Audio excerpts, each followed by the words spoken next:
છેલ્લે આપણે બે લેક્ચરની અંદર પ્રેરક અસરની આપણે વાત કરતા હતા અને છેલ્લે ધન પ્રેરક અસર અને ઋણ પ્રેરક અસર આપણે પહોંચ્યા હતા, ત્યાં છેલ્લે આપણે પૂર્ણ કર્યું. તો આગળ વધીએ.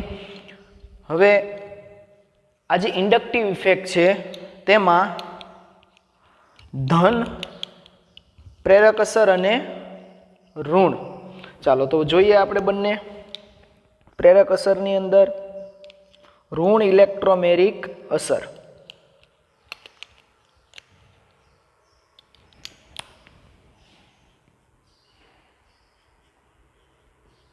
ઋણ ઇલેક્ટ્રોમેરિક અસર, જેને આપણે આવી રીતે પણ લખી શકીએ, માઇનસ ઈ ઇફેક્ટ.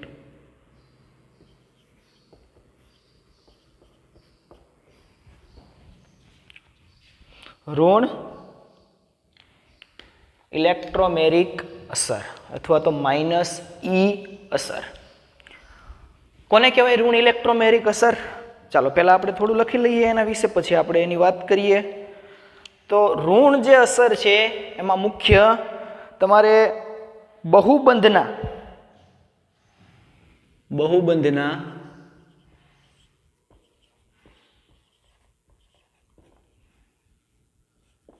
પાઈ ઇલેક્ટ્રોન, બહુબંધના પાઈ ઇલેક્ટ્રોન સ્થાનાંતર, પાઈ ઇલેક્ટ્રોનનું સ્થાનાંતર તે પરમાણુ પર થાય છે, તે પરમાણુ પર થાય છે કે જેની સાથે હુમલો કરનાર પ્રક્રિયક જોડાયેલો, કે જેની સાથે હુમલો કરનાર પ્રક્રિયક જોડાયેલો ના હોય.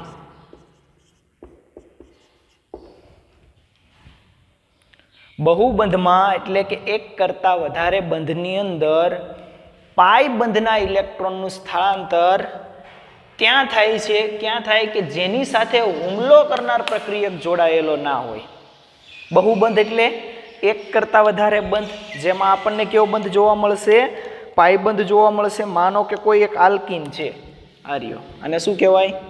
આલ્કીન કહેવાય. Carbon, double bond, carbon. આ કોણ છે? તો કે આ એક આલ્કીન છે, આપણો આલ્કીન છે. ડબલ બોન્ડ, બહુબંધ થયા, એક કરતાં વધારે બંધ છે. તો અહીંયા કીધું બહુબંધના પાઈ ઇલેક્ટ્રોન, એટલે આ ક્યાં ઇલેક્ટ્રોન છે? આ સિગ્મા બંધ હોય, આ પાઈ બંધ હોય. તો જે પાઈ બંધ હોય એના ઇલેક્ટ્રોન ક્યાં હોય? તો કે પાઈ ઇલેક્ટ્રોન હોય. ક્યાં હોય? તો આમની વચ્ચે રહેલા જે ઇલેક્ટ્રોન જે છે એ ક્યાં ઇલેક્ટ્રોન છે? પાઈ ઇલેક્ટ્રોન. પાઈ ઇલેક્ટ્રોનનું સ્થાનાંતર તે પરમાણુ પર થાય છે કે જેની સાથે હુમલો કરનાર પ્રક્રિયક જોડાયેલો ના હોય. ચાલો હવે આમાં કઈ હુમલો કરનાર પ્રક્રિયક દેખાય આપણને? ના, કોઈ હુમલો કરનાર પ્રક્રિયક નથી. પણ માનો કે આના ઉપર હુમલો કરશે પ્રક્રિયક, માનો કે અહીંથી નાઇટ્રાઇલનો હુમલો કરાવું, પ્લસ CN માઇનસ. આ કોણ છે? ન્યુક્લિયોફાઇલ છે. કોણ છે? ન્યુક્લિયોફાઇલ. અથવા તો તમે અહીંયા આવું લખી શકો, NU માઇનસ. આ ન્યુક્લિયોફાઇલ. અથવા આવું લખી શકો આની જગ્યાએ. આ ન્યુક્લિયોફાઇલ લઈ લીધો, CN માઇનસ. હવે એ શું કરશે? હુમલો કરશે. અહીંયા તો પાઈ બંધ છે, પાઈ બંધ ઉપર હુમલો થશે. તો કોઈ પણ કાર્બન ઉપર હુમલો કરશે આ ન્યુક્લિયોફાઇલ. માનો કે આના ઉપર હુમલો કર્યો તો શું થાય? આના કેટલા બંધ થાય? આના કેટલા બંધ બને? આ 1, 2, 3 ને 4 હતા, ને આ બંધ અહીંયા બને તો 5 બંધ થાય. તો કાર્બનના 5 બંધ શક્ય છે નહીં. તો અહીંયા એવું કીધું ને કે બહુબંધના પાઈ ઇલેક્ટ્રોનનું સ્થાનાંતર તે પરમાણુ પર થાય છે. તો બહુબંધના પાઈ બંધના ઇલેક્ટ્રોનનું સ્થાનાંતર તે પરમાણુ થાય કે જેની સાથે હુમલો કરનાર પ્રક્રિયક જોડાયેલો ના હોય. ના કીધું છે અહીંયા, તો અહીંયા હુમલો કરનાર પ્રક્રિયક જોડાઈ ગયો તો પાઈ બંધના ઇલેક્ટ્રોનનું સ્થાનાંતર ક્યાં થશે? તો એની બાજુના કાર્બન ઉપર લો પૂરો એરો બતાવવાનો. આવું થાય તો વ્યાખ્યા બરોબર થઈ. જો બહુબંધના પાઈ ઇલેક્ટ્રોનનું સ્થાનાંતર તે પરમાણુ પર થાય કે જેની સાથે હુમલો કરનાર પ્રક્રિયક જોડાયેલો ના હોય. આની સાથે જોડાય નહીં, આ તો જોડાય. તો ચાલો નિપજ શું મળશે આપણને? નિપજ કેવી મળશે? અહીંયા કાર્બન, કાર્બનની સાથે આ બે બંધ હતા એમને એમ. અહીંયા કોણ આવ્યો? તો કે બે ઇલેક્ટ્રોનનું સ્થળાંતર થયું તો એનો નેગેટિવ ચાર્જ મૂકી દઈએ આપણે અહીંયા. હવે પાઈ બંધ તો તૂટી ગયો આપણા માટે. પાઈ બંધની જગ્યાએ કયો બંધ વધ્યો? ખાલી ને ખાલી સિગ્મા બંધ વધ્યો. અહીંયા કાર્બન હતો, કાર્બનની સાથે આ બે બંધ હતા અને કોણ આવ્યો? અહીંયા ન્યુક્લિયોફાઇલ આવ્યો, CN. બંધ બનાવી લીધો. તો આને કઈ અસર કહેવાય? ઋણ ઇલેક્ટ્રોમેરિક અસર. આને કહેવાય ઋણ ઇલેક્ટ્રોમેરિક અસર. ચાલો હવે આપણે ધન ઇલેક્ટ્રોમેરિક અસર જોઈએ. આટલું તમારે લખવાનું છે.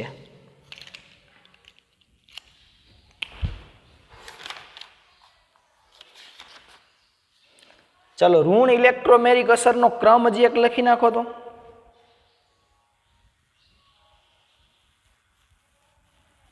માઇનસ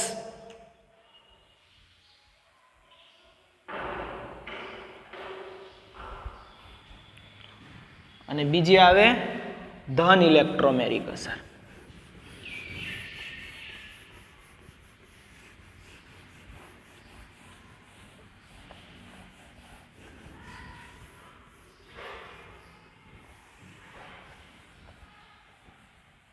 અને હવે આવશે કોણ? ધન ઇલેક્ટ્રોમેરિક અસર.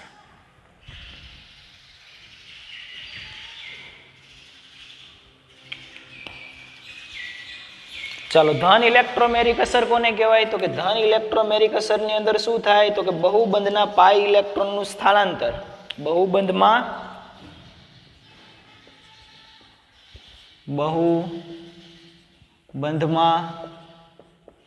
પાઈ ઇલેક્ટ્રોનનું સ્થાનાંતર ક્યાં થાય? બહુબંધની અંદર પાઈ બંધના ઇલેક્ટ્રોનનું સ્થાનાંતર તે પરમાણુ થાય છે કે જેની સાથે તે પરમાણુ પર થાય છે કે જેની સાથે હુમલો કરનાર પ્રક્રિયક જોડાયેલ હોય. અહીંયા જોડાયેલો હોય તેને આપણે કઈ અસર કહીએ છીએ? પ્લસ ઈ અસર. કઈ? પ્લસ ઈ અસર. બહુબંધમાં પાઈ ઇલેક્ટ્રોનનું સ્થાનાંતર તે પરમાણુ પર થાય છે કે જેની સાથે હુમલો કરનાર પ્રક્રિયક જોડાયેલો હોય. આપણે એની સાથે એનું સ્થાનાંતર કરવાનું છે. તો ચાલો, તો આમાં અટેક કરવા વાળો કોણ હશે? તો કે લઈ લઈએ એક આપણે આલ્કીન. લીધો આપણે આલ્કીન, આલ્કીન લઈ લીધો.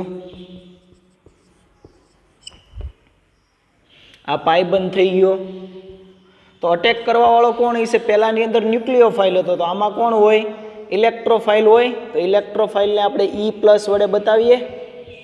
અહીંયા કોણ હશે? ઇલેક્ટ્રોફાઇલ. આ કોણ છે? ઇલેક્ટ્રોફાઇલ. ધન વીજભાર વાળો પ્રક્રિયક હશે આપણો. કેવો હશે? ધન વીજભાર વાળો પ્રક્રિયક. તો આ કોના ઉપર અટેક કરશે? આ એના ઉપર અટેક કરશે કે જેની સાથે પાઈ બંધના ઇલેક્ટ્રોનનું સ્થળાંતર થયું હોય તે કાર્બન સાથે અટેક કરશે. કોની સાથે? પાઈ બંધના ઇલેક્ટ્રોનનું સ્થળાંતર જે કાર્બન પરમાણુ ઉપર થયું હોય તેની સાથે અટેક. તો ચાલો, પાઈ બંધના ઇલેક્ટ્રોનનું સ્થળાંતર આના ઉપર અટેક કરે તો ક્યાં કરે? તો કે પાઈ બંધના ઇલેક્ટ્રોનનું સ્થળાંતર જ્યાં થશે ત્યાં તે શું કરશે? અટેક કરશે. તો પાઈ બંધના ઇલેક્ટ્રોનનું સ્થળાંતર કરીએ આપણે.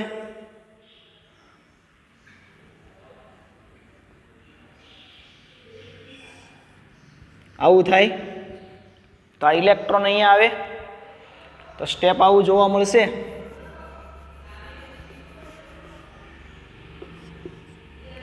કાર્બન કાર્બન કાર્બન, આ બે બંધ હતા, આ બંધ તૂટી ગયો. અહીંયા હવે ખાલી ને ખાલી કયો બંધ વધ્યો? સિગ્મા. આ બંધ ફરીને એના ઇલેક્ટ્રોન ક્યાં આવી ગયા? બાજુના કાર્બન ઉપર. તો બાજુના કાર્બન ઉપર કયો ચાર્જ આવે? નેગેટિવ. આના ઉપર કયો ચાર્જ આવે? પોઝિટિવ. અહીંયા શું બન્યું? અહીંયા બાકીના જે બે બંધ હતા એના એ જ. હવે શું કરશે? તો કે આ ઇલેક્ટ્રોફાઇલ શું કરશે? આ ઇલેક્ટ્રોફાઇલ શું કરશે? આના ઉપર અટેક કરી દેશે. ચાલો, આના ઉપર અટેક થઈ ગયો તો નિપજ શું મળશે? આ એક સ્ટેપમાં જ બતાવી દેવાનું. સમજવા માટે મેં બે સ્ટેપ વધારે લખ્યા છે. ચાલો, તો આના ઉપર અટેક કરી દઈએ તો શું થશે? કાર્બન કાર્બન કાર્બન, એના ઉપર પ્લસ ચાર્જ આ હતો અને અહીંયા શું આવી ગયો? ઈ. અહીંયા શું બન્યો? કાર્બોકેટાઇન. શું મળે અહીંયા? કાર્બોકેટાઇન મળે. મળે કે નહીં? આની પદની અંદર શું મળે? કાર્બોકેટાઇન બને. અને પહેલાની અંદર શું બનતું હતું? આગળ માઇનસ ઈ ઇફેક્ટની અંદર કાર્બનાયન. શું બનતું હતું? કાર્બનાયન. એટલે કાર્બન એનાયન બનતો હતો. કાર્બન ઉપર કયો વીજભાર આવતો હતો? કાર્બન ઉપર ઋણ વીજભાર આવતો હતો. અહીંયા કાર્બન ઉપર કયો વીજભાર આવે છે? ધન વીજભાર આવે છે.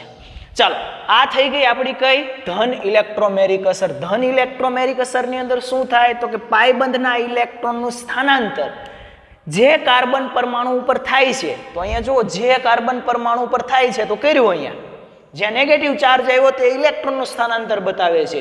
તો એની બાજુનો કાર્બન છે એ કેવો થવાનો? ધન થવાનો. કેમ કે ત્યાં ઇલેક્ટ્રોન ઘનતા શું થવાની? ઘટવાની. અહીંયા ઇલેક્ટ્રોનની ઘનતા શું થાય? ઘટે.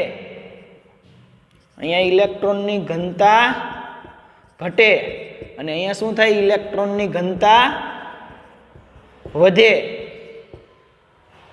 તો જ્યાં ઇલેક્ટ્રોનની ઘનતા વધે છે ત્યાં આપણો ઇલેક્ટ્રોફાઇલ શું કરશે? અટેક કરશે. આની પાસે તો ઇલેક્ટ્રોન છે નહીં, તો આને તો ઇલેક્ટ્રોનની જરૂર છે, તો એ ક્યાં અટેક કરે? તો કે જ્યાં ઇલેક્ટ્રોનની ઘનતા કેવી હોય? વધારે હોય ત્યાં તે શું કરશે? અટેક કરશે, હુમલો કરશે અને નિપજ મળશે. તો આમાં શું બને છે? કાર્બોકેટાઇન બને છે. અને પહેલાની અંદર શું બને છે? માઇનસ ઈ ઇફેક્ટની અંદર કાર્બો એનાઇન બને છે. તો ખ્યાલ આવ્યો? ધન ઇલેક્ટ્રોમેરિક અસર અને ઋણ ઇલેક્ટ્રોમેરિક અસર. ચાલો, હવે ઇન્ડક્ટિવ ઇફેક્ટની અંદર આપણે ધન ઋણ હજી પ્લસ આઈ અસર અને માઇનસ આઈ અસર આપણે જોવાની છે. હવે એ પ્લસ આઈ અસર અને માઇનસ આઈ અસર જે છે ઇન્ડક્ટિવ ઇફેક્ટ, આ ઈ છે. કઈ અસર જોઈએ આપણે? પ્લસ ઈ અને માઇનસ ઈ અસર. હજી પ્લસ આઈ અને માઇનસ આઈ અસર બાકી છે. તો એ જે પ્લસ આઈ અને માઇનસ આઈ અસર છે આપણે જ્યારે એના બંધારણ દોરશું ત્યારે સ્ટ્રક્ચરની સાથે સમજતા જઈશું.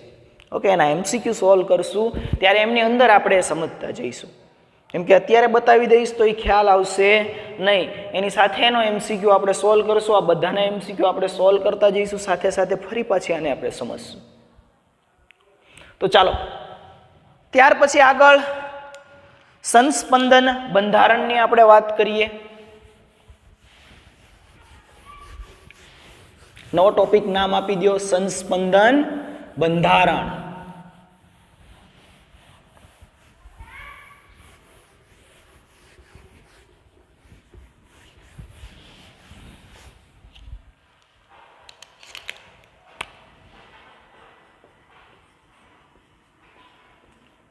સંસ્પંદન બંધારણ.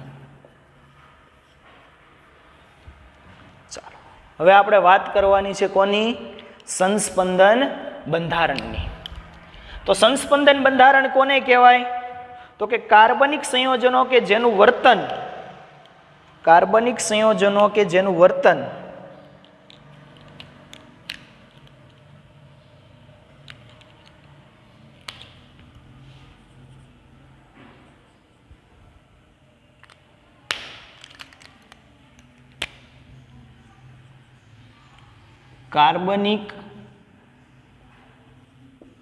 સંયોજનો કે જેનું વર્તન, જેનું વર્તન લુઈસ બંધારણથી જાણી શકાતું નથી. લુઈસ બંધારણથી જાણી શકાતું નથી. સંસ્પંદન બંધારણ કોના માટે છે? કે જેને લુઈસ સમજાવી શકતો નથી, એટલે કે લુઈસ બંધારણથી એનું વર્તન જાણી શકાતું નથી. તેવાની અંદર આપણે શું કરીએ છીએ? સંસ્પંદન બંધારણો જોઈએ છે. તો કાર્બનિક સંયોજનોની અંદર જે લુઈસ બંધારણથી આપણને સમજૂતી નથી મળતી, તેની સમજૂતી આપણે શેનાથી લેવાની છે? શેનાથી? સંસ્પંદન બંધારણથી આપણે એમની સમજૂતી લેવાની છે. તો ચાલો સ્ટાર્ટ કરીએ આપણે સંસ્પંદન બંધારણો. તો એમાં મુખ્ય એક્ઝામ્પલ ઉદાહરણ તરીકે આપણે લઈએ છીએ બેન્ઝીન. શું લઈએ છીએ? બેન્ઝીન. ઉદાહરણ બેન્ઝીન દરેકને સમજાવી દીધું, આપણે અભ્યાસ કર્યા ઓફલાઈન, દરેકને બહુ સારી રીતે આવડે છે. હું અહીંયા નંબર આપું છું કાર્બનનો. શું આપું છું? નંબર. હવે આ નંબર જે આપું છું એમની અંદર જોજો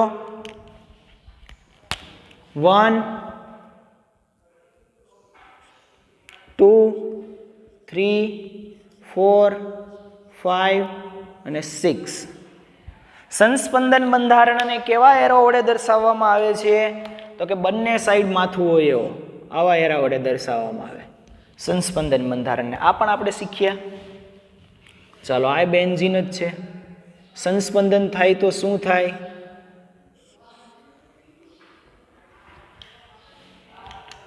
અહીંયા જુઓ, 1 અને 2 ની વચ્ચે રહેલો અહીંયા નંબર આપી દો. આને પણ આપણે નંબર આપી દઈએ 1, 2, 3, 4, 5 અને 6. 1 અને 2 ની વચ્ચે રહેલો બંધ છે એ બાજુના સિગ્મા બંધ ઉપર સ્થાનાંતર થાય. આ છે 3 અને 4 ની વચ્ચે રહેલો એ બાજુના બંધ ઉપર સ્થાનાંતર થાય. 5 અને 6 ની વચ્ચે રહેલો છે એ બાજુના. આ 1 અને 2 ની વચ્ચેથી સ્થાનાંતર થઈને ક્યાં આવ્યો? 2 અને 3 ની વચ્ચે. 3 અને 4 ની વચ્ચે જે બંધ રહેલો છે પાય બંધ, એનું સ્થાનાંતર થઈ કોની વચ્ચે આવ્યો? 4 અને 5 ની વચ્ચે આવ્યો. 5 અને 6 ની વચ્ચે જે પાય બંધ અહીંયા હતો એનું સ્થાનાંતર થઈ અને ક્યાં આવ્યો? 1 અને 6 ની વચ્ચે આવ્યો. તો આને શું કહેવાય? સંસ્પંદન. આને આપણે કહીશું સંસ્પંદન. કોનું સંસ્પંદન થયું? બેન્ઝીનનું સંસ્પંદન. કોનું થયું? બેન્ઝીનનું સંસ્પંદન. આ બંને કયા બંધારણો છે? સંસ્પંદન. હવે કોઈક જગ્યાએ આને આમ લખેલું હોય. કેવી રીતે લખેલું હોય? બેન્ઝીનને આવી રીતે દર્શાવેલું હોય.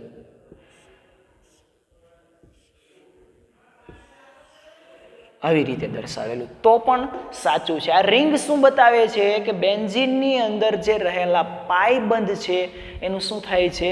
સંસ્પંદન થયેલું છે. આ પાય બંધ જે છે એ સતત ફરતા હોય બેન્ઝીન રિંગની અંદર, માટે બેન્ઝીનને આવું પણ દર્શાવેલું હોય છે. કોઈક જગ્યાએ તમને આવું જોવા મળે, ઘણી જગ્યાએ આવું જોવા મળશે. ક્યાં? કે આના ઉપર માનો કે કોઈ વીજભાર આવતો હોય. શું આવતો હોય? વીજભાર. માનો કે પ્લસ વીજભાર આવ્યો તો આટલી રિંગ દર્શાવેલી હોય. કેટલી? આટલી. તો આનો મતલબ શું થઈ ગયો? કે અહીંયા બધે પાય બંધ છે, અહીંયા ને અહીંયા છે નહીં. આ રિંગ કેવી છે? તૂટક રિંગ છે, અડધી રિંગ છે, એટલે અહીંયા ઇલેક્ટ્રોન નથી. તો એનાથી કંઈ બહુ ચિંતા કરવાની જરૂર છે નહીં. ઘણી બધી પ્રેક્ટિસ પછી આપણને બધી ખબર પડી જશે. તો આ કોણ છે? બેન્ઝીન. આ બધાય બેન્ઝીન જ છે. આ બધા કોણ છે? બેન્ઝીન છે. હવે જે બંધારણ મેળવ્યું એને કયું બંધારણ કહેવાય? બંધારણ મેળવ્યું એને કયું બંધારણ કહીશું આપણે? આ જે બંધારણ બન્યું એને કયું સંકૃત બંધારણ કહીએ આપણે?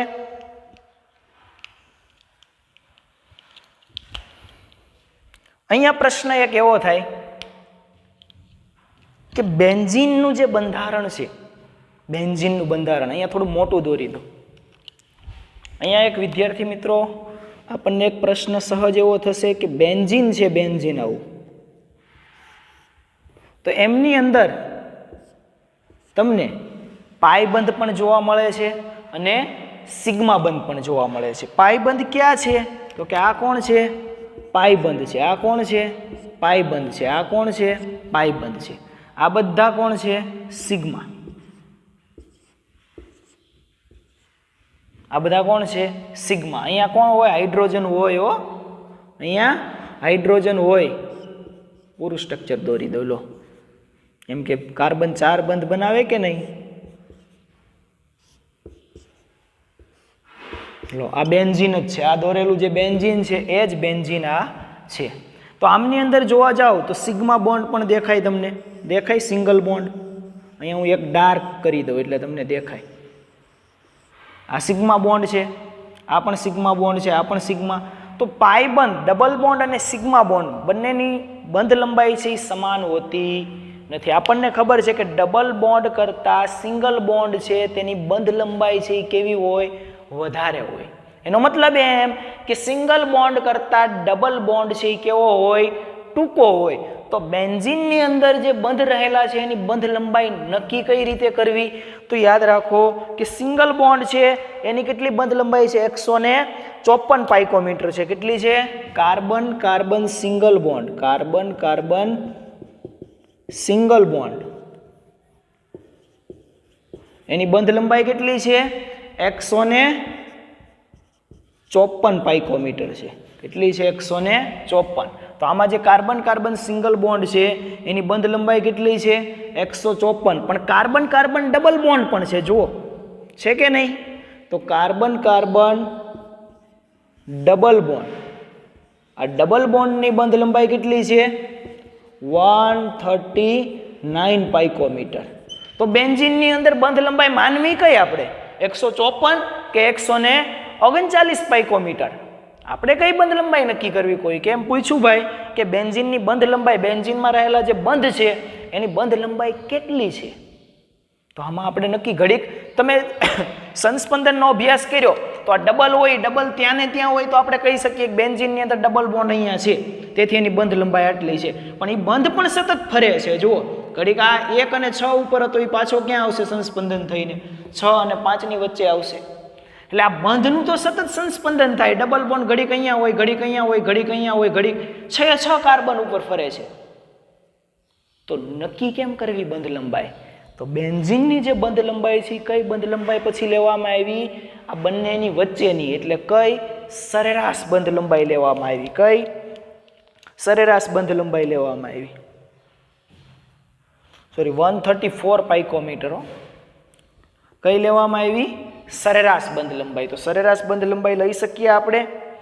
ઓકે 139.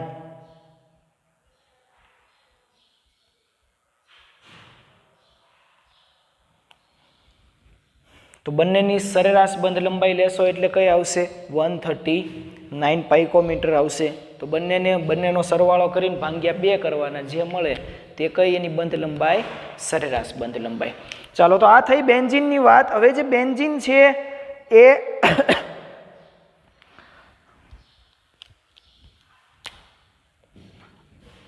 આ સંકર બંધારણને કયું કીધું? આ બંને બંધારણને આપણે સંકર બંધારણને કયું કીધું છે? આપણે સંસ્પંદન બંધારણ. કયું કીધું છે? સંસ્પંદન બંધારણ. આ બંને કયા બંધારણ છે? સંકર બંધારણ, જેને આપણે કયું બંધારણ કીધું છે? સંસ્પંદન બંધારણ કીધું છે. તો બેન્ઝીનની અંદર બેન્ઝીનનો આપણે સંસ્પંદનનો અભ્યાસ કર્યો. ત્યાર પછી હજી એક એક્ઝામ્પલ નાનકડું તમને આપી દઉં. સંસ્પંદનનું આ ભૂસી કાઢું છું, તમે લખી નાખજો વિડીયો પોઝ કરીને.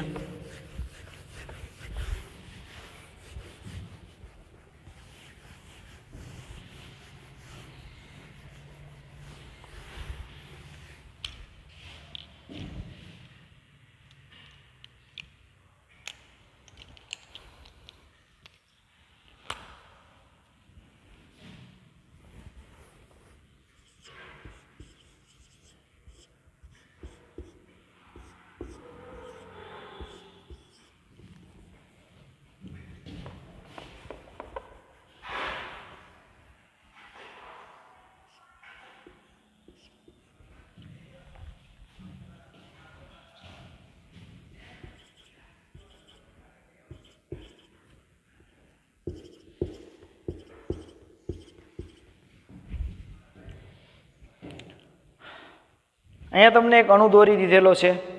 આનું સંસ્પંદન જો કરવામાં આવે તો શું થાય? આનું સંસ્પંદન કઈ રીતે થાય? તો આપણે સંસ્પંદન બંધારણોનો અભ્યાસ કર્યા હતા ચેપ્ટર નંબર 4 ની અંદર. રાસાયણિક બંધન અને અણુરચનાની અંદર આપણે ઘણા બધા સંસ્પંદન બંધારણોનો અભ્યાસ કર્યા હતા. ફરી એવું એક બંધારણનો અભ્યાસ કરીએ તો આ નાઇટ્રોજન ઓક્સિજન બંધ છે, આ પણ નાઇટ્રોજન ઓક્સિજન બંધ છે. તો આના ઉપર પ્લસ ચાર્જ કેમ છે? કારણ કે નાઇટ્રોજન કેટલા બંધ બનાવે? 3 બનાવે. અહીંયા લોન પેરેનની વપરાઈ ગઈ છે માટે કયો ચાર્જ આવ્યો છે? એના ઉપર પ્લસ વીજભાર આવ્યો છે. અને આના ઉપર કયો આવશે? માઇનસ વીજભાર આવશે. તો આ ઓક્સિજન ઉપર નેગેટિવ ચાર્જ આવ્યો, તો આ ઓક્સિજન પણ એના જેવો જ છે. આ ઓક્સિજન પણ નાઇટ્રોજન સાથે જોડાયેલો છે અને આ ઓક્સિજન પણ નાઇટ્રોજન સાથે જોડાયેલો છે. તો આવા સંજોગોની અંદર એનું શું થઈ શકે? સંસ્પંદન થઈ શકે છે. તો આનું સંસ્પંદન થાય તો શું થાય? તો કે સંસ્પંદન એરો વડે આપણે શું બતાવીએ? એમનું સંસ્પંદન બતાવીએ તો શું થાય? તો એવું થાય કે આ જે ઇલેક્ટ્રોન જે છે એ કોના ઉપર આવે? આ સિગ્મા બોન્ડ ઉપર આવે. તો અહીંયા કેટલા બંધ થઈ જાય? 5 બંધ થઈ જાય. તો આ ફરીને ક્યાં જાય? અહીંયા આવે. આવે કે નહીં? તો કેવું બંધારણ આપણને જોવા મળશે? આપણને કેવું બંધારણ જોવા મળશે? ફરી કોના ઉપર ચાર્જ આવશે? હવે જુઓ અહીંયા CH3 આપણો હતો એનો એ જ છે બોન્ડ, નાઇટ્રોજન હતો એનો એ છે. નાઇટ્રોજન ઉપર પોઝિટિવ ચાર્જ, જેને આપણે કશું નથી કર્યું. આ જે સિંગલ બોન્ડ હતો ત્યાં ઇલેક્ટ્રોન ફરીને અહીંયા આવ્યા એટલે ફરી કેવો બંધ બનશે? ડબલ બોન્ડ બનશે. તો આના 2 ઇલેક્ટ્રોન શું થઈ ગયા? વપરાઈ ગયા છે. ક્યાં થઈ ગયા? વપરાઈ ગયા. એટલે આના ઉપર ઓક્સિજન ઉપર કેટલા ઇલેક્ટ્રોન રહેશે? હવે 4 ઇલેક્ટ્રોન લેશે. એટલે કે 2 ઇલેક્ટ્રોન યુગ્મ રહેશે. આ નેગેટિવ ચાર્જ એટલા માટે બતાવ્યો કે આના ઉપર વધારે ઇલેક્ટ્રોન છે. ચાર્જ ગણો કે એના 2 ઇલેક્ટ્રોન ગણો. આ સમજવા માટે બતાવ્યું. ચાલો હવે અહીંયા તો આપણો કેવા બંધ હતા? ડબલ બોન્ડ હતા. તો હવે કેટલા બંધ રહેશે? એક જ રહેશે. એક તો તૂટીને ક્યાં જતો રહ્યો? ઓક્સિજન ઉપર. તો ઓક્સિજન ઉપર 2 લોન પેર તો હતી અને ઉપરથી આ બંધના 2 ઇલેક્ટ્રોન ફરીને આવશે ને, આ ફરીને એટલે અહીંયા આવ્યા. આ બતાવો અથવા તો એના ઉપર નેગેટિવ ચાર્જ બતાવો. આ સંસ્પંદન બંધારણ થઈ ગયું CH3NO2 નું. આ પણ કેવું છે? સંકર બંધારણ. આ બંને સંકર બંધારણોને શું કહેવાય? સંસ્પંદન બંધારણ. સંસ્પંદન બંધારણ. આ પણ કોણ છે? સંસ્પંદન બંધારણ છે. તો આવા સંસ્પંદન બંધારણોનો પણ આપણે શું કરવાનો હોય છે? અભ્યાસ કરવાનો હોય છે. ત્યાર પછી આપણે થોડા આગળ વધીએ. હવે સંસ્પંદન બંધારણોની અંદર હજી એક બંધારણ તમને જો આપવામાં આવે તો તમે જાતે દોરી શકો છો. CO3-2 નું સંસ્પંદન બંધારણ છે. તમે દરેકે દરેક નોટની અંદર દોરી નાખશો. એનો અભ્યાસ મેં તમને કરાવી દીધેલો છે. CO3-2 યાદ કરો, ક્લાસની અંદર ભણાવેલું સંસ્પંદન બંધારણ કઈ રીતે ઇલેક્ટ્રોન ટ્રાન્સફર કરતા હતા એ પણ આનું જ એક એક્ઝામ્પલ છે. ઓકે, ચાલો એની નીચે થોડું હવે આપણે લખી નાખીએ. આપણે સંસ્પંદન બંધારણ વિશે.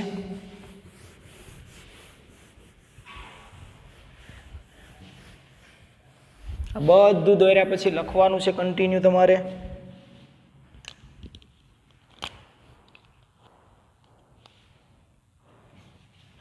સંસ્પંદન બંધારણની અંદર સંસ્પંદન બંધારણમાં કેન્દ્રનું સ્થાન સમાન રહે. શું રહે? કેન્દ્રનું સ્થાન સમાન રહે, એ બદલાતું નથી. ત્યાર પછી સંસ્પંદન બંધારણમાં અયુગ્મિત ઇલેક્ટ્રોનની સંખ્યા સમાન રહે. સંસ્પંદન બંધારણમાં અયુગ્મિત ઇલેક્ટ્રોનની સંખ્યા સમાન રહે. ત્રીજો મુદ્દો, આવું બંધારણ વધારે સ્થાયી હોય કે જેમાં વધુ સહસંયોજક બંધ હોય. એવું બંધારણ વધારે સ્થાયી હોય કે જેમાં વધુ સહસંયોજક બંધ હોય, જેમાં દરેક પરમાણુ ઇલેક્ટ્રોનનો અષ્ટક રચના ધરાવે છે. જેમાં દરેક પરમાણુ શું દર્શાવે છે? ઇલેક્ટ્રોનનું અષ્ટક રચના ધરાવે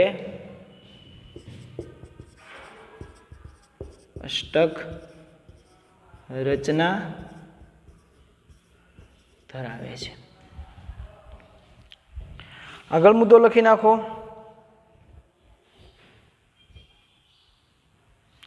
વધુ વિદ્યુત ઋણમય પરમાણુ પર વધુ વિદ્યુત ઋણમય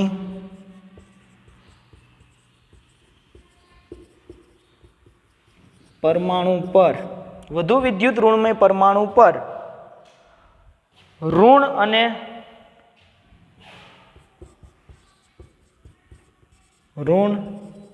અને ધન ઉપર હોય ત્યારે સ્થાયી હોય છે.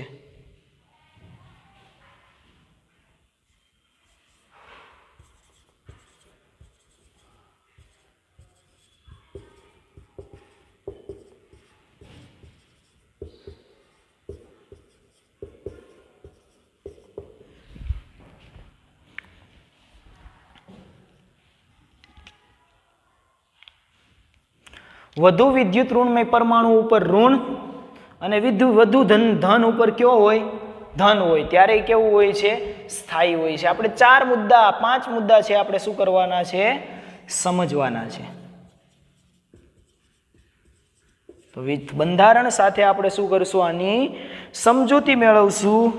આના ગઈકાલે આપણે આવતીકાલે ફરી પાછા જ્યારે આવશું ત્યારે આ 4 મુદ્દા તમે લખી રાખજો. આની સમજૂતી બાકી છે, આપણે ખાલી લખેલું છે, હજી આને સમજ્યા નથી. તો આ કઈ રીતે આવે, આ કેમ થાય, કેમ વધારે સ્થાયી હોય, સહસંયોજક બંધ વધારે કઈ રીતે જોવા, કેમ ખબર પડે સહસંયોજક બંધ વધારે છે, કેમ એની સ્થાયીતા ખબર પડે, કઈ રીતે વધારે વિદ્યુત ઋણમય પરમાણુ ઉપર ઋણ વીજભાર આવે, કઈ રીતે વધુ વિદ્યુત ધનમય ઉપર ધન વીજભાર આવે, આ બધાનો અભ્યાસ આપણે આના પછીના નેક્સ્ટ લેક્ચરની અંદર આપણે કરશું. ત્યાં આપણે આને સમજશું. આ બંધારણો આની નીચે આ ટોપિક અધૂરો છે, પૂર્ણ થયો નથી. આના પછી આપણે કન્ટિન્યુ આના આ ટોપિકની અંદર હવે આના એક્ઝામ્પલ સાથે આપણે આને સોલ્વ કરશું. સંસ્પંદન બંધારણો. તો મળીએ આપણે નેક્સ્ટ લેક્ચરની અંદર.